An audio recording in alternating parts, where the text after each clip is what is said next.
Kita bersama mempersiapkan diri kita untuk menerima sabda Tuhan. Mari kita berdoa.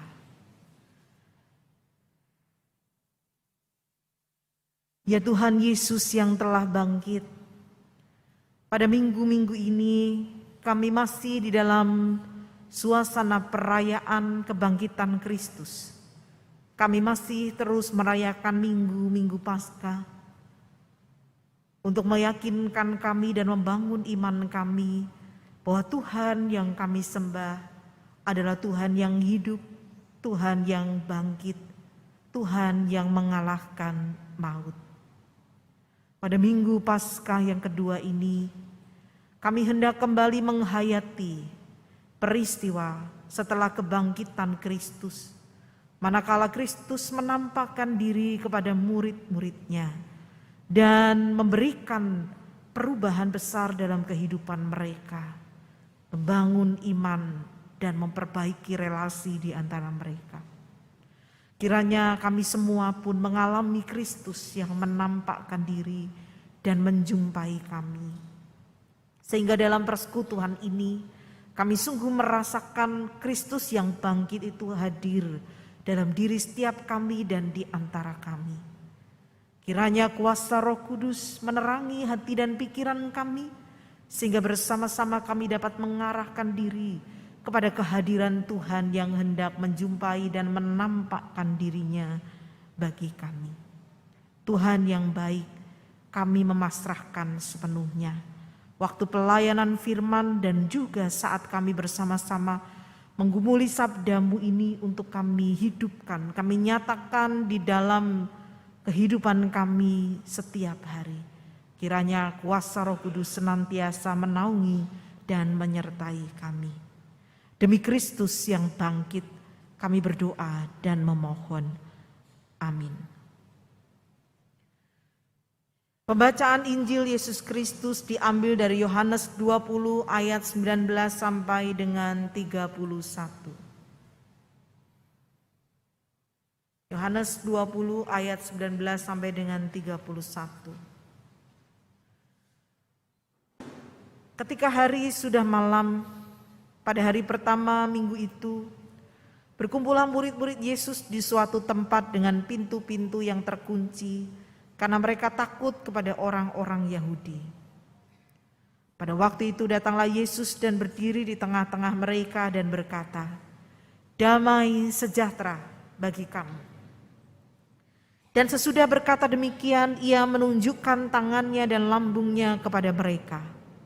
Murid-murid itu bersuka cita ketika mereka melihat Tuhan. Maka kata Yesus sekali lagi, "Damai sejahtera bagi kamu. Sama seperti Bapa mengutus aku, demikian juga sekarang aku mengutus kamu." Dan sesudah berkata demikian, ia mengembusi mereka dan berkata, "Terimalah Roh Kudus. Jikalau kamu mengampuni dosa orang, dosanya diampuni. Dan jikalau kamu menyatakan dosa orang tetap ada, dosanya tetap ada." Tetapi Thomas, seorang dari ke-12 murid itu yang disebut Didimus, tidak ada bersama-sama mereka ketika Yesus datang ke situ. Maka kata murid-murid yang lain itu kepadanya, "Kami telah melihat Tuhan." Tetapi Thomas berkata kepada mereka, "Sebelum aku melihat bekas paku pada tangannya, dan sebelum aku mencucukkan jariku ke dalam bekas paku itu, dan mencucukkan tanganku ke dalam lambungnya, sekali-kali aku tidak akan percaya." 8 hari kemudian murid-murid Yesus berada kembali dalam rumah itu, dan Thomas bersama-sama dengan mereka. Sementara pintu-pintu terkunci, Yesus datang dan ia berdiri di tengah-tengah mereka dan berkata, "Damai sejahtera bagi kamu." Kemudian ia berkata kepada Thomas, "Taruhlah jarimu di sini dan lihatlah tanganku. Ulurkanlah tanganmu dan cucukkan ke dalam lambungku, dan jangan engkau tidak percaya lagi, melainkan percayalah." Thomas menjawab dia, "Ya Tuhanku dan Allahku." Kata Yesus kepadanya, "Karena engkau telah melihat aku, maka engkau percaya. Berbahagialah mereka yang tidak melihat namun percaya." Memang masih banyak tanda lain yang dibuat Yesus di depan mata murid-muridnya yang tidak tercatat dalam kitab ini. Tetapi semua yang tercantum di sini telah dicatat supaya kamu percaya bahwa Yesuslah Mesias, Anak Allah, dan supaya kamu oleh imanmu memperoleh hidup dalam namanya. Demikianlah Injil Yesus Kristus. Yang berbahagia ialah mereka yang mendengarkan firman Tuhan dan yang memeliharanya. Haleluya. Haleluya, haleluya, haleluya.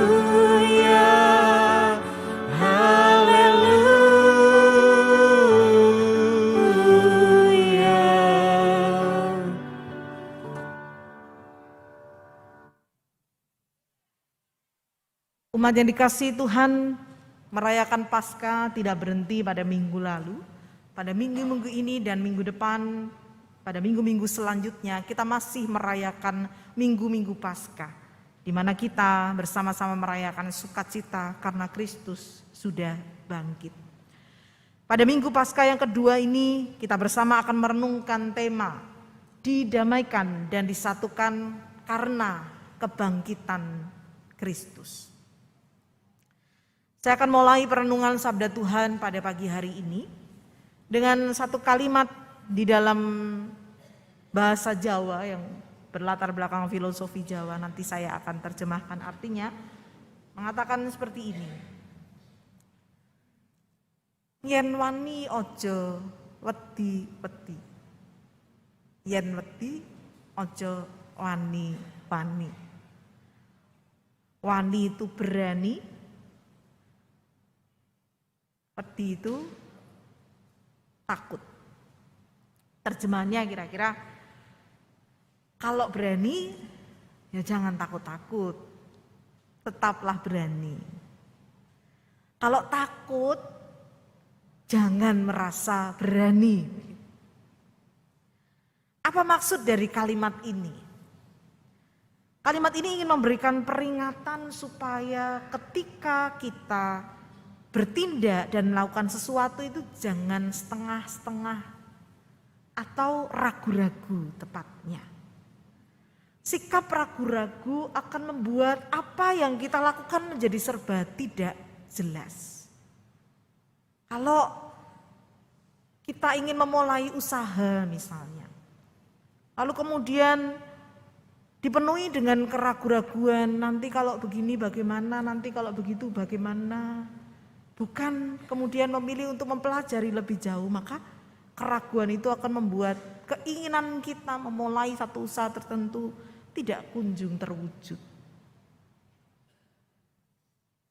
DKI Bintaro Utama saat ini sedang dalam proses untuk membangun gedung di lahan yang baru dianugerahkan Tuhan bagi kita. Semenjak dulu ketika mau membeli lahan itu di tengah segala keterbatasan, muncul keraguan-raguan ini. Tapi bersyukur bahwa pada akhirnya Tuhanlah yang kemudian menuntun sehingga seluruh proses berjalan baik. Saat ini pun ketika gedung ini berencana untuk dibangun, nanti diketahui oleh umat sekalian, kita mau membangun sikap supaya kita tidak ragu-ragu. Kalau dipenuhi keraguan maka tidak akan pernah terwujud apa yang kita rindukan untuk dikerjakan bagi pekerjaan Tuhan. Ragu-ragu itu sesuatu yang sangat berbahaya. Ragu-ragu itulah di dalam bacaan kita yang sedang menguasai pikiran dan perasaan para murid, yang membuat mereka dicatat dalam bacaan kita berkumpul dalam pintu tertutup karena takut. Jadi kalau kita perhatikan bacaan kita tadi, sumber dari ketakutan mereka itu karena sebenarnya ada keraguan. Tandanya memang betul pintu dikunci dan dicatat karena mereka takut. Ketakutan ini muncul karena pada waktu itu mereka diincar begitu ya oleh para pemimpin agama. Jadi situasi penganiayaan, penderitaan dan kematian Yesus itu membuat pemimpin agama Yahudi mencurigai setiap orang yang menjadi pengikut Yesus dari Nazaret itu. Apalagi tersebar kala itu bahwa Yesus ini bangkit. Mereka takut pada orang-orang Yahudi, maksudnya para pemimpin agama Yahudi ini, sehingga memilih untuk menutup diri dan mengunci pintu untuk memastikan mereka aman. Ketakutan mereka ini bersumber dari keraguan yang jelas nyata dalam diri mereka yang memunculkan sikap yang kontradiktif. Jadi kalau kita cermati dan menghubungkan dengan bacaan kita pada minggu lalu, pada Yohanes 20 ayat 8 dan Yohanes 20 ayat 18, di sana ada ide yang sama yang dialami oleh murid-murid. Jadi pada Yohanes 20 ayat 8 mereka ini melihat kubur Yesus yang kosong lalu percaya. Lalu pada Yohanes 20 ayat 18 mereka menerima kebangkitan, kabar kebangkitan Yesus itu dari Maria Magdalena. Artinya di sini mereka dalam keadaan percaya. Yesus tidak ada di kuburnya dan dia itu bangkit. Anehnya pada bacaan kita dimulai ayat 19, segera sikap itu berubah secara drastis. Mereka yang percaya ini kemudian merasakan takut.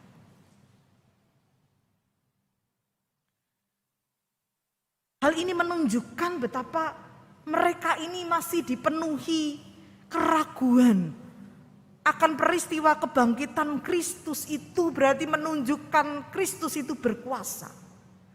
Mereka saat itu lebih dikuasai oleh keraguan yang menimbulkan perasaan takut kepada para pemimpin agama Yahudi. Ragu-ragu merupakan sikap yang ternyata berbahaya, bisa menimbulkan ketakutan menguasai. Namun pada saat pintu rumah dan mungkin juga pintu hati para murid sedang terkunci rapat oleh keraguan dan ketakutan, disitulah Yesus yang bangkit itu datang memberi damai sejahtera. Pintu yang terkunci itu tidak bisa menghalangi Kristus yang bangkit dan berkuasa itu datang dan menyapa damai sejahtera bagi kamu. Sapaan Kristus yang bangkit ini memecah keraguan dan ketakutan yang diubah menjadi mereka menerima selamat dan damai dari Allah. Jadi kata eirene atau shalom dalam sapaan yang disampaikan Yesus sesungguhnya sapaan biasa dalam masyarakat Yahudi. Salam yang mau menyatakan damai tetapi juga selamat tadi itu. Tapi salam yang biasa ini menjadi luar biasa ketika Yesus menyampaikannya. Sebab Yesus tidak hanya mengucapkan, tetapi juga menghadirkan sapaan shalom itu di dalam situasi yang penuh ketakutan dan keraguan tadi. Umat yang dikasihi Tuhan, ketika menyampaikan sapaan damai sejahtera ini, ada dua hal yang patut kita bersama perhatikan. Yang pertama adalah ketika Yesus menyapa itu, dilanjutkan dengan menunjukkan luka-lukanya pada ayat 20 yang kemudian kalau kita perhatikan membuat murid-murid bersukacita. Mungkin karena kita sudah biasa membaca bagian ini, kita jadi tidak menangkap ada keanehannya ya. Aneh sebenarnya, mengapa? Karena melihat luka kok malah bersukacita. Bapak Ibu pernah melihat luka orang lain atau luka sendiri, perasaan apa yang muncul kalau melihat luka? Kalau melihat luka, perasaan apa yang muncul? Bisa ngeri, bisa jijik, bisa takut, bukan? Ini murid-murid ini mengidap apa gitu ya, sehingga melihat luka kok bersukacita. Kalau kita perhatikan, melihat luka-luka itu, Yesus sesungguhnya tengah membalut luka ketakutan yang dialami oleh murid-murid. Karena Yesus ini sungguh hadir, bukan halusinasi, bukan khayalan. Yesus yang hadir ini adalah Yesus yang disalibkan, yang terluka itu, dan kini ada di hadapan mereka. Benar Yesus itu bangkit, bukan sekali lagi khayalan atau halusinasi. Sapaan ini dilanjutkan dengan mereka diberi tugas pengutusan. Sudah menerima damai sejahtera, kini saatnya mereka meneruskan damai sejahtera itu kepada yang lain. Mereka diutus. Sama seperti Bapa mengutus aku, demikian juga sekarang aku mengutus kamu. Dan itu dipraktekkan. Setelah menerima damai sejahtera itu, murid-murid meneruskan damai sejahtera ini kepada Thomas yang kala itu tidak hadir. Thomas tidak turut menyaksikan peristiwa Yesus yang menunjukkan lukanya dan menyapa dengan sapaan damai itu. Tapi ketika murid-murid mengabarkan sukacita tentang Kristus yang menyapa mereka dan bangkit itu, Thomas tidak percaya. Sebelum dia membuktikan sendiri, dia mengatakan, sebelum aku melihat bekas paku pada tangan, mencucukkan jariku pada bekas paku itu, lalu pada lambungnya, sekali-kali aku tidak percaya. Bayangkan. Sekian banyak teman-temannya memberitakan hal yang sama, Thomas tidak percaya. Yesus kemudian datang pada peristiwa yang lain dengan sapaan damai sejahtera dan mempersilahkan Thomas membuktikan keraguannya. Ketika Thomas membuktikan itu, dia dipulihkan dari sikap yang ragu-ragu dan tidak percaya. Dan dia mengatakan, ya Tuhanku dan Allahku. Thomas akhirnya mampu mengakui dan bahkan bisa memproklamasikan imannya bahwa Yesus adalah Tuhan dan Allahnya. Setelah ia berjumpa dan membuktikan. Pembuktian iman murid yang penuh keraguan ini diterima Yesus dan diubah menjadi kalimat berkat atau ucapan bahagia yang menyatakan bahwa percaya karena melihat itu biasa. Tetapi yang percaya sekalipun tidak melihatlah itu yang luar biasa dan disebut berbahagia. Thomas boleh berbahagia karena dia diberi kesempatan membuktikan lalu kemudian dia percaya. Tapi kita yang hadir di sini sesungguhnya adalah orang-orang yang berbahagia. Meskipun kita tidak melihat langsung luka Yesus itu, kita tidak melihat langsung Yesus yang bangkit itu, tetapi kita percaya bahwa kita punya Tuhan yang bangkit, Tuhan yang hidup. Mari kita merenungkan dua hal dari perenungan atau pemberitaan sabda Tuhan ini. Yang pertama adalah Yesus yang bangkit dan menampakkan diri itu membangun iman para murid. Bapak Ibu yang dikasihi Tuhan, tadi saya menyatakan bahwa kala itu murid-murid ini diincar oleh para pemuka agama. Apakah setelah Yesus menampakkan diri, lalu mereka melihat luka itu, mereka tidak lagi diincar? Tidak, mereka masih mengalami ancaman yang sama. Artinya, keadaan yang ada di luar mereka tidak berubah. Tapi para murid ini yang diubah. Kalau kita lihat pada bacaan kita, ketakutan yang muncul pada ayat 19 tidak ada lagi di ayat 26. Mereka berkumpul sama-sama dalam pintu yang terkunci karena situasi yang belum aman. Tetapi kalau ayat 19 bicara mereka ketakutan, di ayat 26 tidak lagi ada ketakutan itu. Murid-murid ini imannya dibangun, tidak lagi takut meski situasi belum berubah. Mereka dipanggil untuk merasakan damai, berdamai dengan diri sendiri, berdamai dengan keadaan yang belum berubah sesuai harapan. Tetapi mereka tidak lagi dikuasai atau dibelenggu oleh ketakutan itu. Mereka menerima keadaan yang belum berubah itu. Maka keadaan boleh belum berubah. Tapi para murid diubah. Lalu kemudian Thomas diubah, dipulihkan dari keraguan dan ketakutannya sehingga dia kemudian mengaku, ya Tuhanku dan Allahku. Pengakuan iman Thomas ini Bapak Ibu adalah pengakuan iman gereja purba yang lahir dari peristiwa kebangkitan. Yang kemudian mengaku Yesus Kristus adalah Tuhan. Satu pengakuan iman yang singkat tapi sangat mendalam. Mengapa? Karena pada zaman itu beberapa agama menyebut Tuhan atau kurios pada dewa tertentu, pada tuan-tuan tanah, bahkan kaisar pun disebut sebagai kurios. Dalam peristiwa kebangkitan Kristus, gereja berkata, Kristuslah kurios, Kristuslah Tuhan itu. Sekaligus menolak bahwa bukan dewa, bukan tuan tanah, bukan kaisar. Yesuslah kurios itu. Maka di bagian yang pertama ini bagaimana dengan kita? Apakah kita senantiasa mengakui bahwa Kristus adalah kurios atau Tuhan kita? Sehingga iman kita kepada Tuhan senantiasa mampu mengubah kita meski keadaan belum berubah.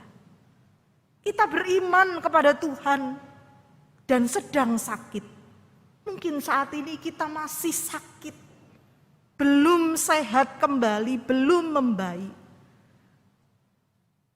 Tapi iman itu mengubah kita menjadi orang yang kuat, menjadi orang yang tidak takut lagi, menjadi orang yang percaya kepada Tuhan. Keadaan mungkin belum berubah, kita sedang alami. Persoalan kita masih itu saja dan kita masih dibelenggu dengan persoalan itu. Iman kepada Yesus yang adalah Tuhan itu membuat kita diubah untuk memiliki sudut pandang yang berbeda terhadap persoalan itu. Bahkan untuk melihat bahwa persoalan itu ternyata jauh lebih kecil daripada Tuhan yang berkuasa. Semoga apapun yang kita sedang hadapi, kalaupun keadaannya belum berubah, kita mengalami seperti para murid yang diubah oleh Tuhan. Dari belenggu apapun, ketakutan, keraguan, keputusasaan, atau apapun yang kita alami ketika kita mengaku bahwa Yesus adalah Tuhan, kurios kita. Yang kedua, Yesus yang bangkit dan menampakkan diri itu mendamaikan dan menyatukan kita. Bapak Ibu saudara yang dikasihi Tuhan, situasi sebelum Yesus menampakkan diri, murid-murid kemungkinan yang terjadi adalah hal ini. Mereka saling curiga satu sama lain.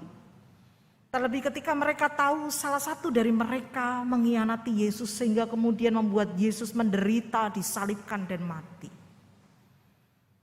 Pada saat itu di antara mereka terjadi saling curiga, jangan-jangan ada lagi pengkhianat lain.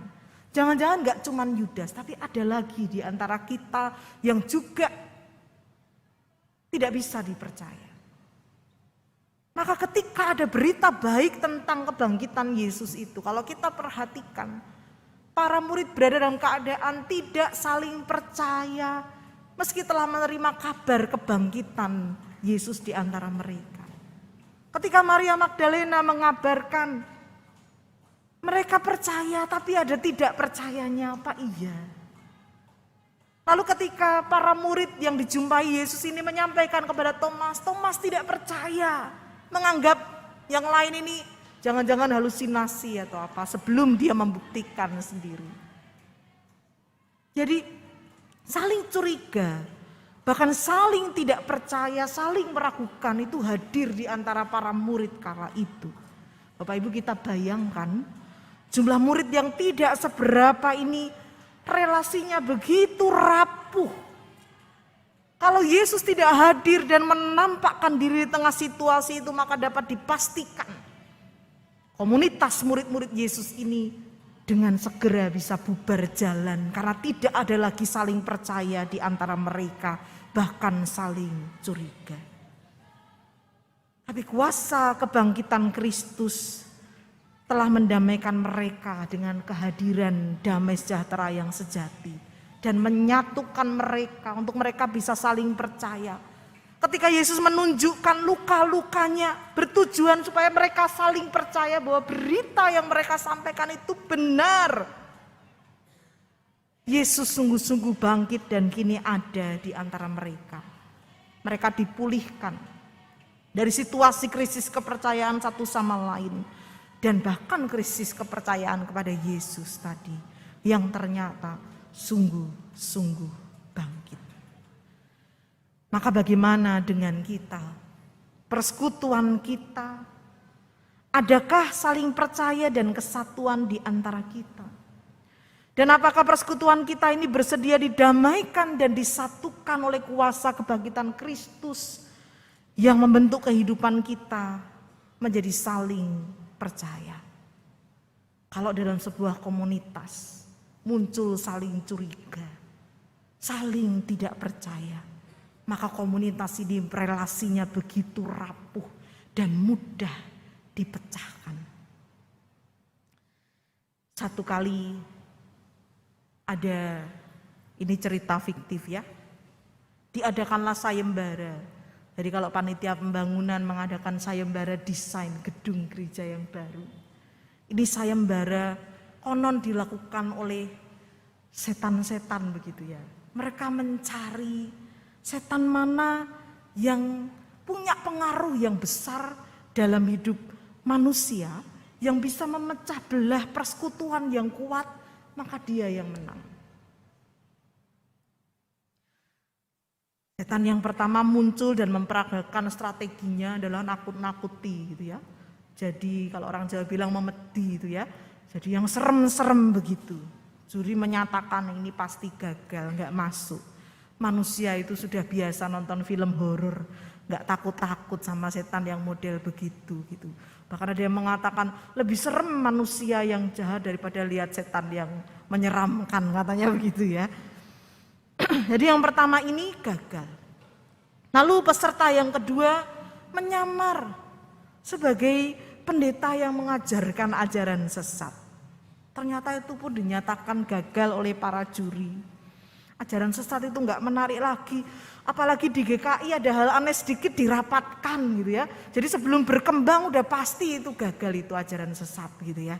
Jadi gagallah setan yang kedua ini. Tampil peserta yang lain, strateginya adalah mendatangkan penderitaan dan penyakit juga kemiskinan bagi manusia supaya mereka terpecah belah. Lalu dikatakan ini gagal juga.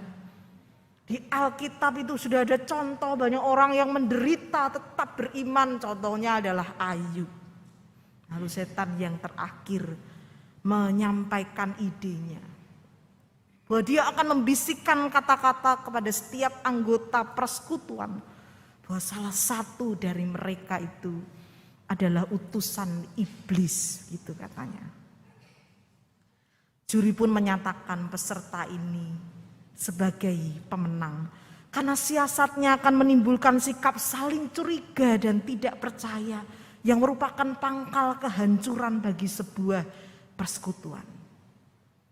Umat yang dikasihi Tuhan, bahaya terbesar bagi gereja, juga keluarga, juga persaudaraan adalah kalau tidak ada lagi rasa saling percaya dan tidak ada lagi kepercayaan satu dengan yang lain. Sebab pada saat itu ancaman perpecahan bisa terjadi pada gereja, pada keluarga dan persaudaraan. Kalau enggak ada lagi saling percaya dan mempercayakan diri satu dengan yang lain. Maka saat ini mari kita ini bukan hanya sibuk mencari siapa sih orang yang enggak bisa dipercaya. yang kemudian membuat relasi kita menjadi tidak baik satu dengan yang lain. Kita tidak menyebarkan atau berlomba mengatakan si A begini, si B begini. Tapi mari kita sendiri yang membuktikan bahwa kuasa kebangkitan Kristus membuat kita bisa menjadi orang yang dipercaya. Bisa dipercaya perkataannya, bisa dipercaya ketika melakukan tugas dan tanggung jawab baik dalam keluarga, pekerjaan, maupun di dalam pelayanan kita. Karena dengan hidup sebagai orang yang bisa dipercaya, maka kehidupan kita akan membawa perubahan. Maka mari kita tanyakan, apakah persekutuan kita bersedia didamaikan dan disatukan oleh kuasa kebangkitan Kristus yang membuat kehidupan kita saling percaya? Apakah keluarga kita bersedia didamaikan dan disatukan oleh kuasa kebangkitan Kristus yang membentuk kehidupan saling percaya? Kiranya kuasa kebangkitan Kristus boleh membuat kita berdamai dengan diri sendiri dan keadaan. Sehingga apapun yang terjadi, kita percaya Tuhan itu kurios dan kita diubah dari segala ketakutan, keraguan meskipun keadaan belum berubah. Dan yang kedua, kita bersama-sama boleh mengalami kuasa kebangkitan Kristus yang mendamaikan dan menyatukan kita. Mari kita berlomba menjadi orang yang bisa dipercaya dan memperjuangkan komunitas yang di dalamnya nyata kehidupan yang saling percaya. Kita jaga perkataan kita, hati kita, pikiran kita, dan seluruh hidup kita. Tuhan menolong kita.